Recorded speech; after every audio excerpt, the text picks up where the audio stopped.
Los días, muchos no pueden evitar la tentación de pensar en la iglesia primitiva como la iglesia ideal, la iglesia de sus sueños, ¿verdad? ¿Quién pudiese estar allí? En una iglesia libre de problemas, en una iglesia en expansión, en una iglesia donde sucedían tantas cosas maravillosas. Pero creo que los que piensan de tal forma se hacen un flaco favor a sí mismos y, por supuesto, no están siendo serios a la hora de tratar lo que la Escritura, el testimonio apostólico y el testimonio de la Escritura nos cuentan acerca de la primera iglesia. No fue una iglesia exenta de problemas, la situación no era ideal, al contrario, hubo oposición, la iglesia tuvo que salir de Jerusalén, ¿verdad? Los apóstoles se enfrentaron a mucha oposición, a persecución, por lo tanto, ni la iglesia tuvo que enfrentar su primer problema, ¿verdad? Y los problemas consiguientes que vemos también en las cartas después de Pablo. Por lo tanto, muchos que intentan ver y volver al pasado como la iglesia ideal, pues la iglesia no era una iglesia ideal, era una iglesia formada por hombres y mujeres como tú y como yo, pecadores. Eso sí, una iglesia que estaba sustentada, animada, ¿verdad?, empujada por el poder del Espíritu Santo, y eso efectivamente es lo que hizo la diferencia, ¿verdad? Y en el pasado domingo vimos cómo este mismo Espíritu Santo forjó un compañerismo, ¿verdad?, que traspasaba todas las diferencias raciales, nacionales, tribales, sociales, etcétera, y cómo creaba un nuevo pueblo, un nuevo compañerismo, una nueva iglesia, donde esas diferencias ya no tenían lugar, no tenían cabida. Y hoy vamos a ver cómo ese primer compañerismo, esa primera incipiente iglesia, y en concreto Pedro, predica su primer sermón. Y entonces vamos a recapacitar sobre este derramamiento del Espíritu Santo y ese primer compañerismo y ese primer sermón, esa primera predicación. Y vamos a hacerlo reflexionando en el capítulo 2 del libro de los Hechos, del versículo 1 al versículo 47. Cuando llegó el día de Pentecostés estaban todos unánimes juntos, y de repente vino del cielo un estruendo como un viento recio que soplaba, el cual llenó toda la casa donde estaban sentados, y se les aparecieron lenguas repartidas como de fuego, asentándose sobre cada uno de ellos, y fueron todos ellos llenos del Espíritu Santo. Y comenzaron a hablar en otras lenguas, según el Espíritu les daba que hablasen. Moraban entonces en Jerusalén judíos, varones piadosos de todas las naciones bajo el cielo. Y hecho este estruendo, se juntó la multitud y estaban confusos, porque cada uno les oía hablar en su propia lengua. Y estaban atónitos y maravillados, diciendo: mirad, ¿no son galileos todos estos que hablan? ¿Cómo pues les oímos nosotros hablar cada uno en nuestra lengua, en la que hemos nacido? Partos, medos, elamitas, y los que habitamos en Mesopotamia, y en Judea, en Capadocia, en Ponto y en Asia, en Frigia, Panfilia, en Egipto y en las regiones de África, más allá de Cirene, y romanos aquí residentes, tanto judíos como prosélitos, cretenses y árabes, les oímos hablar en nuestras lenguas las maravillas de Dios. Y estaban todos atónitos y perplejos, diciéndose unos a otros: ¿qué quiere decir esto? Mas otros, burlándose, decían: están llenos de mosto. Entonces Pedro, poniéndose en pie con los 11, alzó la voz y les habló diciendo: varones judíos y todos los que habitáis en Jerusalén, esto sea notorio y oíd mis palabras, porque estos no están ebrios, como vosotros suponéis, puesto que es la hora tercera del día. Mas esto os lo he dicho por el profeta Joel. Y en los postreros días, dice Dios, derramaré de mi espíritu sobre toda carne, y vuestros hijos y vuestras hijas profetizarán, y vuestros jóvenes verán visiones, y vuestros ancianos soñarán sueños. Y de cierto, sobre mis siervos y sobre mis siervas, en aquellos días derramaré mi espíritu y profetizarán. Y daré prodigios de arriba en el cielo y señales de abajo en la tierra, sangre y fuego y vapor de humo. El sol se convertirá en tinieblas y la luna en sangre, antes que venga el día del Señor grande y manifiesto. Y todo aquel que invocare el nombre del Señor será salvo. Varones israelitas, oíd estas palabras, estas palabras. Jesús Nazareno, varón aprobado por Dios, entre vosotros con las maravillas y prodigios y señales que Dios hizo entre vosotros por medio de él, como vosotros mismos sabéis. A este, entregado por el determinado consejo y anticipado conocimiento de Dios, prendisteis y matasteis por manos de inicuos, crucificándole, al cual Dios levantó, sueltos los dolores de la muerte, por cuanto era imposible que fuese retenido por ella. Porque David dice de él: veía al Señor siempre delante de mí, porque estaba a mi diestra, no seré conmovido. Por lo cual mi corazón se alegró y se gozó mi lengua, y aún mi carne descansará en esperanza, porque no dejarás mi alma en el Hades, ni permitirás que tu santo vea corrupción. Me hiciste conocer los caminos de la vida, me llenarás con el gozo de tu presencia. Varones hermanos, se os puede decir libremente del patriarca David, que murió y fue sepultado, y su sepultura está con nosotros hasta el día de hoy. Pero siendo profeta y sabiendo que como con juramento Dios le había jurado, que de su descendencia, en cuanto a la carne, se levantaría al Cristo, al que se sentase en su trono. Viéndolo antes, habló de la resurrección de Cristo, que su alma no fue dejada en el Hades, ni su carne vio corrupción. A este Jesús resucitó Dios, de lo cual todos nosotros somos testigos. Así que saltado a la diestra de Dios, y habiendo recibido el Padre la promesa del Espíritu Santo, ha derramado esto sobre vosotros, que vosotros veis y oís. Porque David no subió a los cielos, pero él mismo dice: dijo el Señor a mi Señor, siéntate a mi diestra, hasta que ponga a tus enemigos por estrado de tus pies. Sepa pues ciertísimamente toda la casa de Israel que a este Jesús a quien vosotros crucificasteis, Dios le ha hecho Señor y Cristo. Al oír esto se compungieron de corazón y dijeron a Pedro y a los otros apóstoles: varones hermanos, ¿qué haremos? Varones hermanos, ¿qué haremos?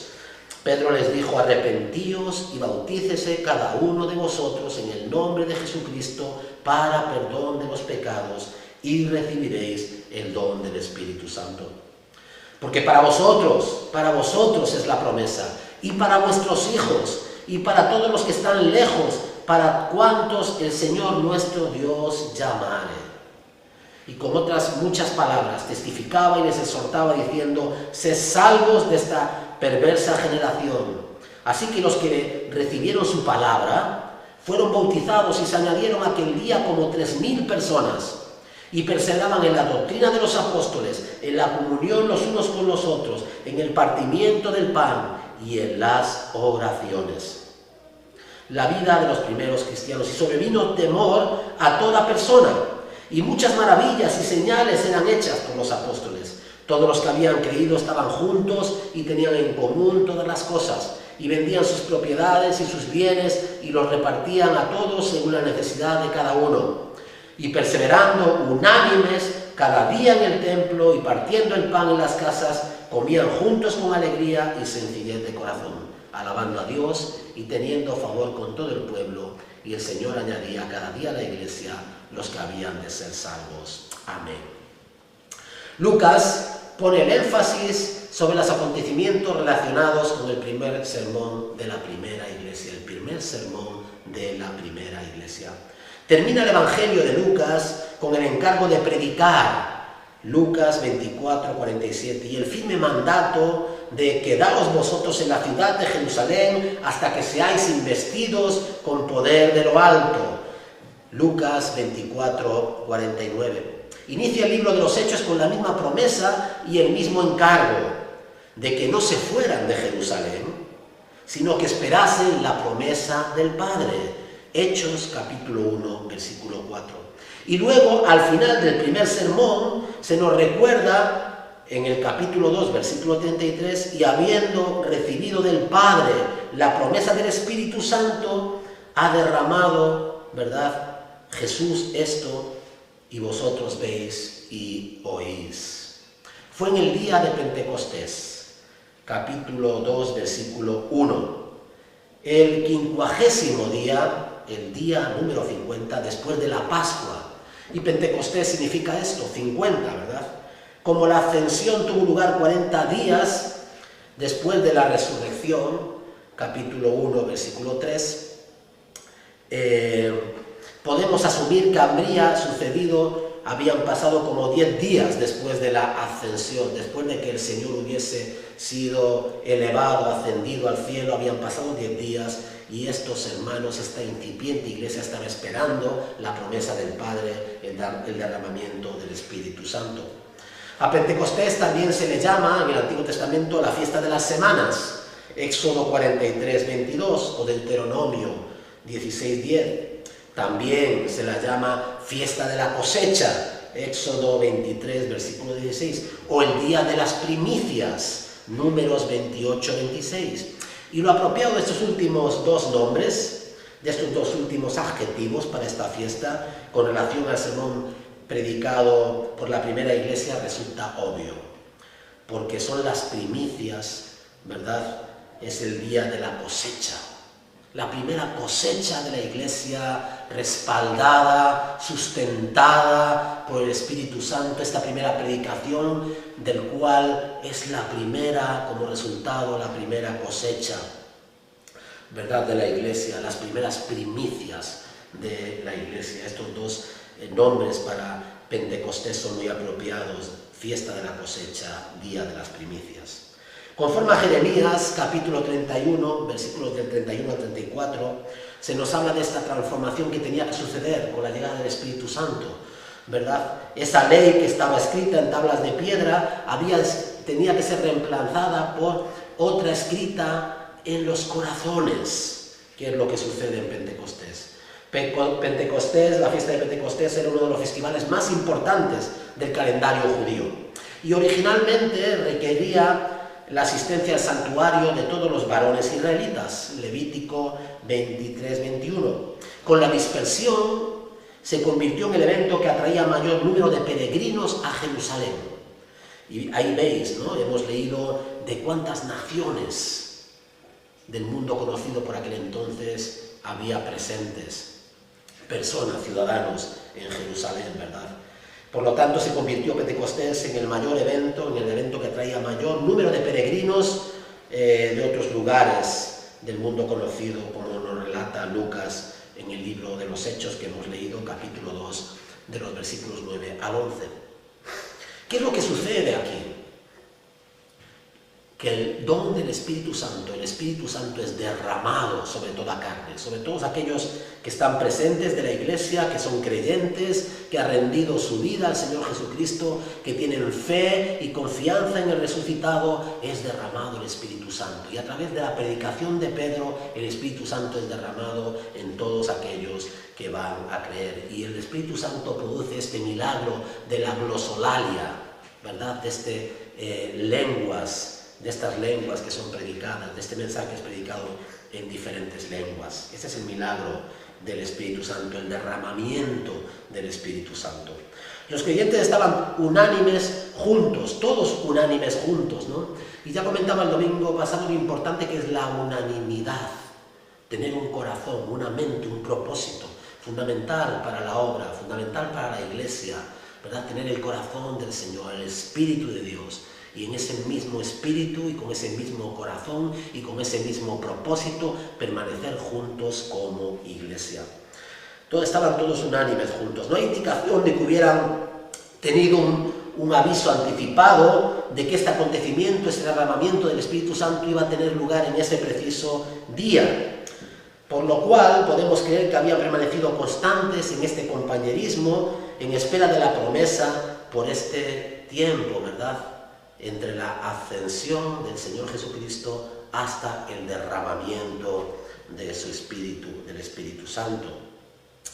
Por lo tanto, habían permanecido constantes, unánimes en oración, esperando el cumplimiento de la promesa. Y la promesa se cumplió, y vaya que se cumplió, y vaya cómo se cumplió. Primero hubo un estruendo que llenó toda la casa, y al parecer, en el versículo 6 se nos dice que toda la ciudad fue conmocionada con este estruendo, ¿verdad? Como del viento recio que tomó el lugar. Entonces, casi simultáneamente, como lenguas de fuego, fueron repartidas entre ellos, en el versículo 3. En otras palabras, había signos audibles y visibles de la obra del Espíritu Santo. No era algo privado, no era algo subjetivo, no era algo que sucedía en el interior de alguien, sino que había una manifestación visible, audible, ¿verdad? Perceptible por todos los presentes de una obra sobrenatural que el Espíritu Santo estaba realizando en medio de ellos, ¿no?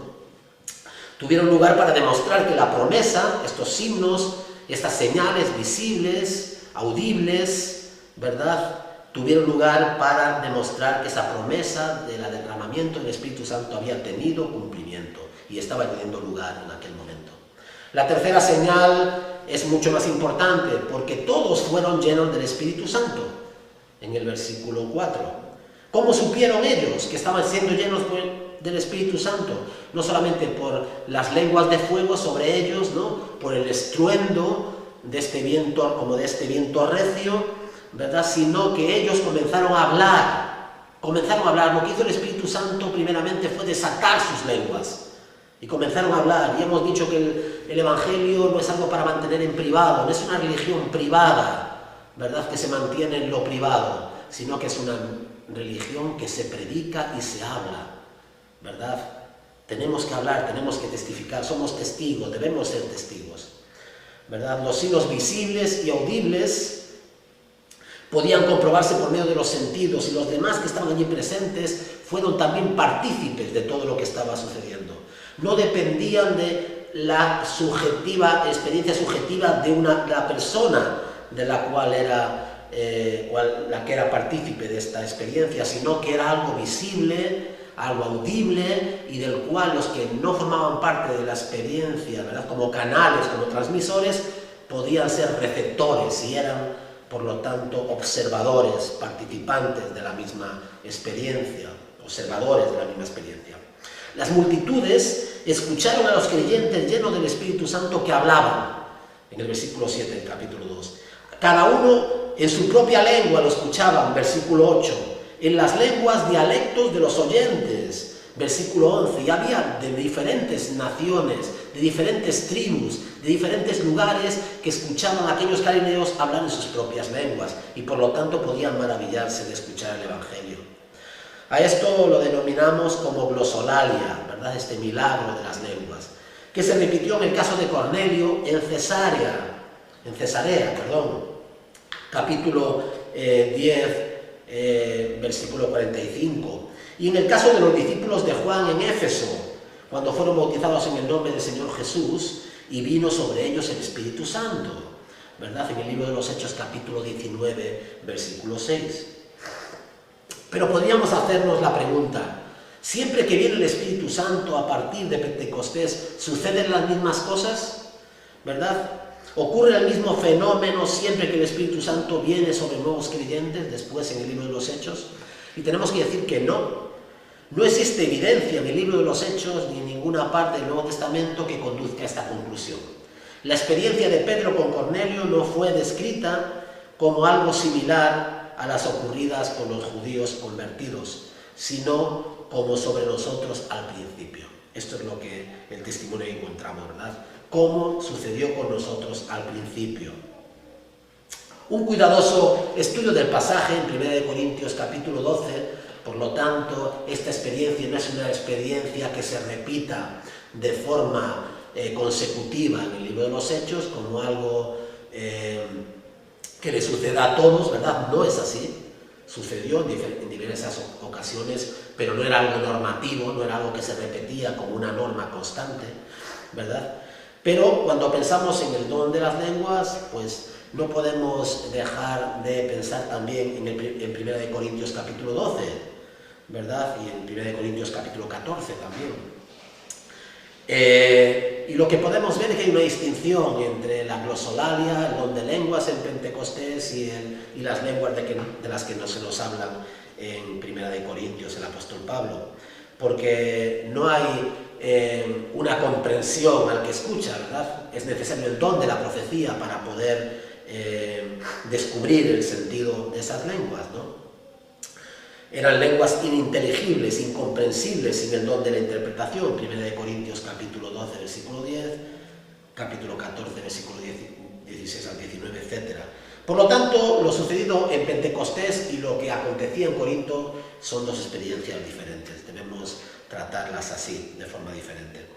Hay creyentes sinceros que dicen hoy en día hablar en lenguas mediante el poder del Espíritu Santo, y yo acepto su testimonio. Yo mismo no hablo en lengua, yo acepto el testimonio de alguien que me venga y me diga que habla en lenguas, ¿verdad? ¿Quién soy yo para juzgar su experiencia personal?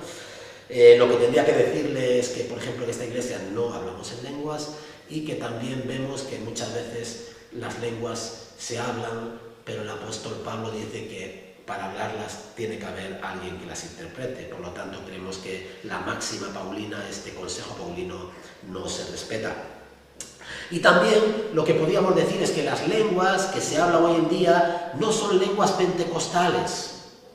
No son las lenguas que sucedieron en el día de Pentecostés, porque no se ajustan a las características descritas por Lucas, ni sirven al mismo propósito que sirvieron allí, ¿verdad? El hablar en lenguas en el libro de los Hechos parece haber ocurrido solo en ocasiones especiales, por ejemplo, el día de Pentecostés y cuando los primeros gentiles eran añadidos a las iglesias.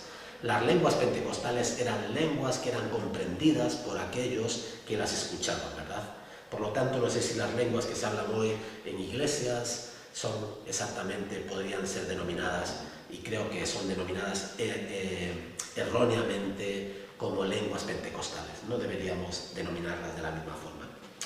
El primer sermón de Pedro, la primera predicación de esta incipiente iglesia, el primer intento de comunicar las buenas noticias, de ser testigos, ¿verdad?, respaldados por el poder del Espíritu Santo a la multitud que está allí congregada. El milagro pentecostal, el milagro de Pentecostés, produjo tres diferentes reacciones. Algunos de la multitud reaccionaron con asombro, verdaderamente deseaban conocer todo cuanto ocurría allí, versículo 12, ¿no? Y estaban atónitos y perplejos, diciéndose unos a otros, ¿qué quiere decir esto? Había curiosidad, perplejidad, asombro, ¿verdad? Pero había curiosidad, ¿qué quiere decir todo esto? ¿Qué significa todo esto?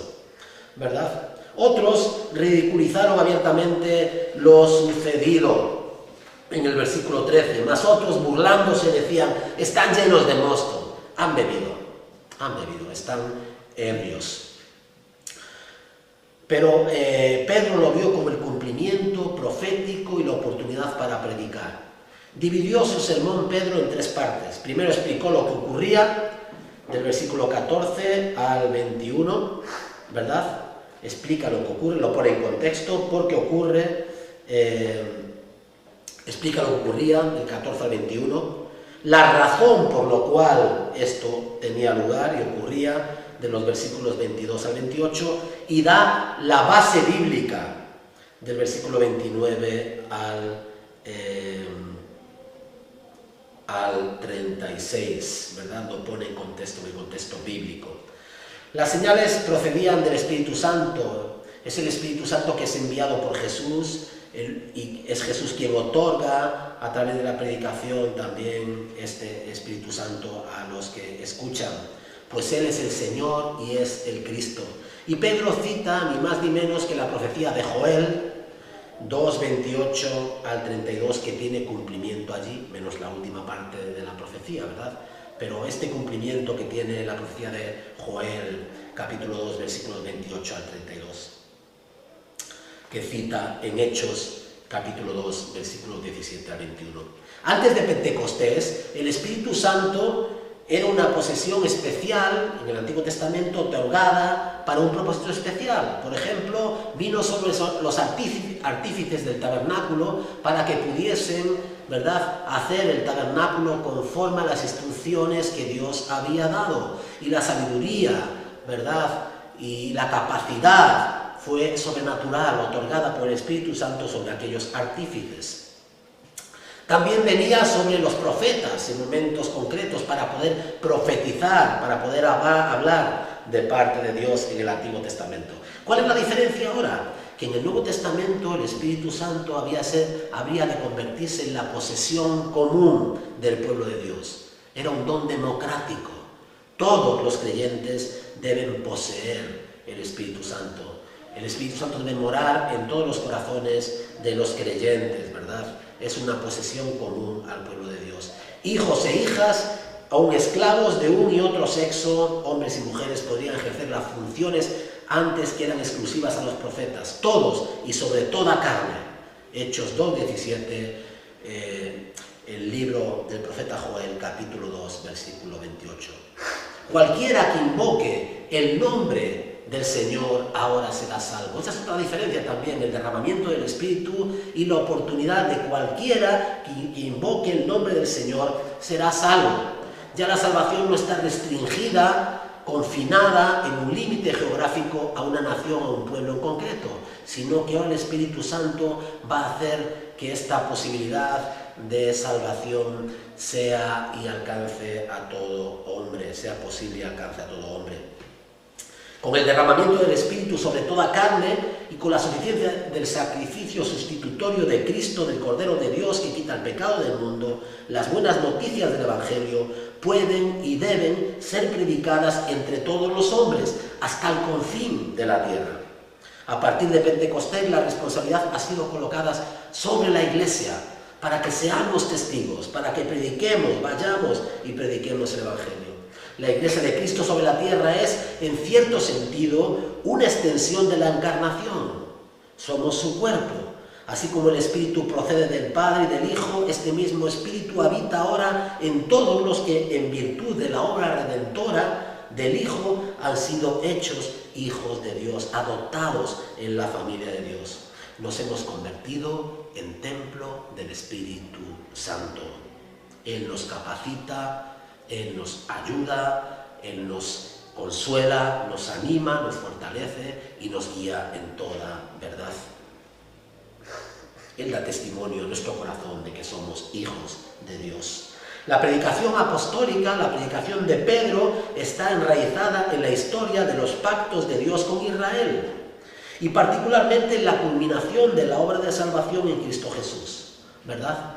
Nos habla de la profecía del Antiguo Testamento, cita las profecías de David, mesiánicas, y apunta ¿a dónde? A Cristo, al Mesías, al que había de venir, a Jesús de Nazaret, aquel que había sido crucificado, que había sido condenado, que había sido sepultado, pero que al tercer día había resucitado, y que ahora enviaba a su Espíritu Santo como primicias, ¿verdad?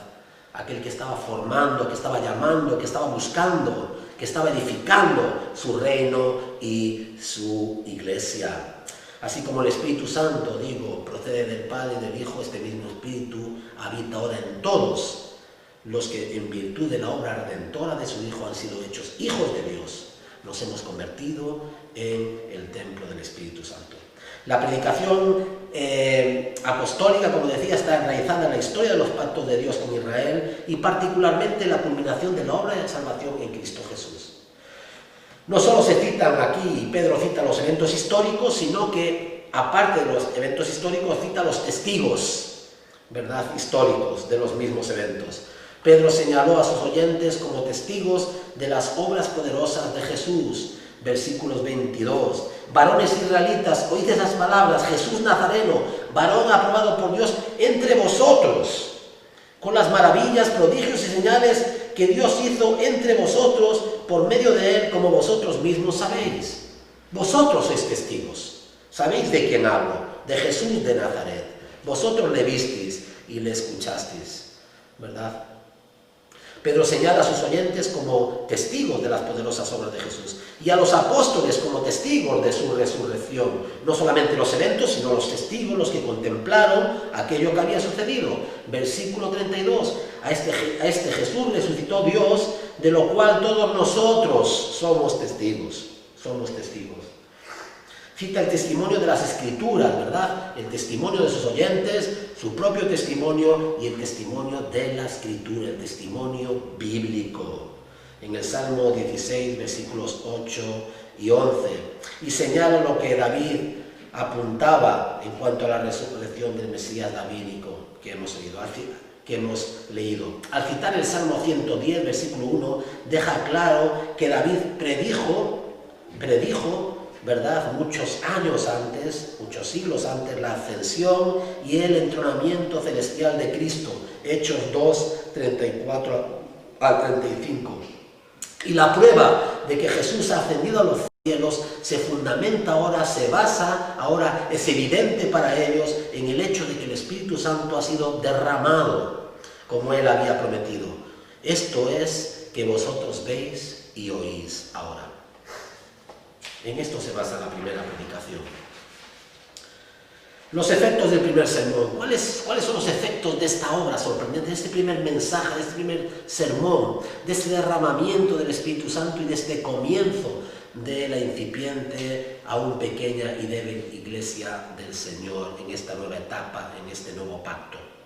¿Cuál fue el resultado de este mensaje? Que fue un mensaje por una parte fuerte, ¿verdad?, donde se acusó a los oyentes de haber participado de forma activa o de forma pasiva en la muerte, ¿verdad?, y crucifixión del Señor. Primero, produjo una fuerte convicción de impotencia y de necesidad. ¿Qué haremos?, dijeron muchos de los que estaban allí. ¿Qué haremos nosotros? ¿Qué haremos? Versículos 37, ¿verdad? Dice el versículo 37, al oír esto se compungieron de corazón y dijeron a Pedro y a los otros apóstoles: varones hermanos, ¿qué haremos? ¿Qué podemos hacer? Y es que la predicación debe apelar a la inteligencia, al corazón. Pero si no apela a la voluntad, resulta incompleta en su propósito. Apela a la inteligencia, apela al corazón, pero tiene que poner los pies, las piernas, ¿verdad?, a caminar. Tiene que apelar también a la voluntad, tiene que haber una reacción en cuanto a qué hacemos ahora, ¿verdad? Tiene que tener una repercusión en cuanto a la voluntad también, repercusiones en cuanto a nuestra voluntad. La predicación debe apelar a la inteligencia, al corazón, pero si no apela a la voluntad, resulta incompleta en su propósito. Arrepentíos y bautícese cada uno de vosotros en el nombre del Señor Jesucristo. Capítulo 2, versículo 38. El primer paso hacia la salvación es el arrepentimiento. Y sin un arrepentimiento verdadero, la fe carece de valor. ¿Pero qué es el arrepentimiento? Bueno, la palabra griega, entre otras palabras, la más usada es metanoia, que es darse la vuelta, cambiar de dirección, ¿verdad? Volverse del camino que uno había tomado, ¿verdad? Y el ejemplo es esa vuelta en sí del hijo pródigo, que al verse allí, ¿verdad?, en aquel lugar rodeado de cerdos, contemplando las algarrobas, sin poder participar ni siquiera comer de ellas, vuelve en sí y dice: ¿qué hago yo aquí? Cuando en casa de mi padre cualquiera de sus siervos está mejor que yo. Volveré, me levantaré, iré a mi padre y le diré: Padre, no soy digno de que me llames tu hijo, ¿verdad? Padre, no soy digno. Volveré a él. Volviendo en sí, diré: volveré a mi padre y le diré, ¿verdad? Arrepentido. Este es el verdadero arrepentimiento. De modo que el arrepentimiento es algo más que un mero remordimiento, que quedarse allí llorando por lo que uno ha hecho, sin tomar ninguna decisión, sin volverse de su mal camino, sin enmendarlo ni tan siquiera, ¿verdad? Es más que sufrir la pena o la tristeza por nuestro pecado, es más que ese remordimiento, un sentimiento, ¿verdad?, pasajero, sino que significa un regreso de nuevo a Dios, un regreso definitivo a Dios, una media vuelta en búsqueda de la casa del Padre. También era necesario expresar su fe, no solamente arrepentirse, sino expresar su fe en Jesucristo, y esta debía hacerse por medio del bautismo en su nombre. No solamente el arrepentimiento es fundamental, sino también ahora expresarlo públicamente, ese hecho, esa fe, y se hacía por medio del bautismo público en su nombre, versículo 38, ¿verdad? Arrepentíos y bautícese cada uno en el nombre de Jesucristo para perdón de los pecados, para perdón de los pecados. Esta ha sido la regla desde entonces y está basado en la palabra del Señor Jesucristo en Mateo 28, 19. Id y haced discípulos, enseñándoles que guarden estas cosas y bautizándoles en el nombre del Padre, del Hijo y del Espíritu Santo. Esto no quiere decir que el bautismo sea necesario o indispensable como una condición para alcanzar la salvación, sino la forma prescrita para expresar públicamente nuestra fe en Jesucristo. El sello de la aprobación de Dios al sermón de Pedro fue puesto por el Espíritu Santo. Ahí fue puesto el sello, ¿verdad?, de la aprobación de ese sermón, ¿verdad?, del respaldo de ese sermón, del fruto que ese sermón trajo, ¿verdad? Los corazones, al escuchar a Pedro y al escuchar aquel mensaje, se volvieron al Señor. Y como 3.000 personas fueron añadidas en aquel mismo día, versículo 41. Así que los que recibieron su palabra fueron bautizados y se añadieron aquel día como 3.000 personas. Increíble, increíble. 3.000 personas, 3.000 corazones, 3.000 vidas, 3.000 almas que fueron tocadas, que fueron ganadas por la predicación de Pedro, ¿verdad? Por la predicación del Espíritu Santo. ¿Es suficiente arrepentirse y bautizarse? Sí y no, sí y no. Hay que arrepentirse y hay que bautizarse, pero debe hacer algo más el cristiano. No para salvarse, pero debe hacer algo más. ¿Es necesario algo más? Pues sí. Pues los que fueron bautizados se dedicaban voluntariamente a buscar los medios de gracia que Dios ha establecido, por los cuales crecer en la fe, la doctrina apostólica, el compañerismo cristiano, el partimiento del pan y las oraciones con la iglesia, versículos 42. Todos los que habían creído, se habían arrepentido, habían sido bautizados, estaban juntos, compañerismo cristiano, tenían común en todas las cosas, vendían sus propiedades, sus bienes, los repartían y perseveraban, versículo 46, en la doctrina, ¿verdad?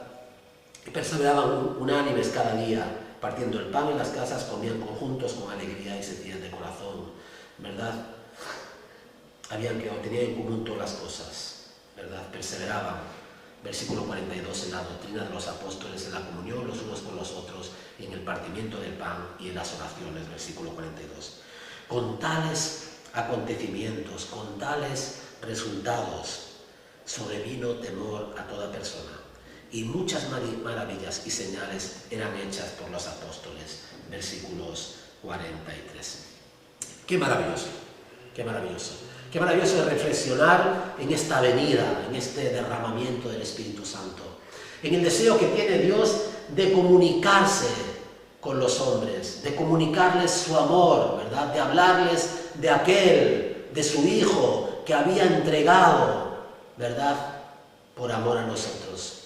El Evangelio no es ni más ni esto, son las buenas noticias de un Dios condescendiente que busca, que ama, que muere, que sufre, que resucita, que vence y que desea que ahora todos los hombres, en todo lugar, independientemente de cuál sea el color de su piel, independientemente de su clase social, independientemente de su nación, ¿verdad?, donde habite, del lugar donde habite, quiere que se arrepienta, ¿verdad?, que crea, que se arrepienta, que se bautice y que disfrute del compañerismo cristiano, ¿verdad?, que persevere en la doctrina apostólica, en la comunión los unos con los otros, en el partimiento del pan y las oraciones. No hay nada como un cristiano solitario, sino que la vida cristiana se vive en comunidad que está presidida por el Espíritu Santo, en una comunidad que tiene compañerismo con Dios, con el Padre, Dios el Padre, con Dios el Hijo, con Dios el Espíritu Santo, y que tiene compañerismo los unos con los otros. ¿verdad? Que el Señor nos ayude a disfrutar de ese compañerismo, a disfrutar de ese don precioso del Espíritu Santo y que nos dé la misma valentía, el mismo coraje, la misma pasión que Pedro tuvo para predicar el Evangelio, y que el Señor quiera bendecirnos también con una cosecha, con las primicias también, aquellas las primicias y la cosecha, los primeros frutos de una cosecha que todavía no ha dejado de dar fruto hasta el día de hoy. Que el Señor bendiga su palabra, que el Señor bendiga su iglesia, que el Señor bendiga su predicación allí donde su palabra sea anunciada. Amén. Que el amor de Dios el Padre, que la gracia del Señor Jesucristo y todo el consuelo y todo el poder de su Espíritu Santo sea con todos nosotros. Amén.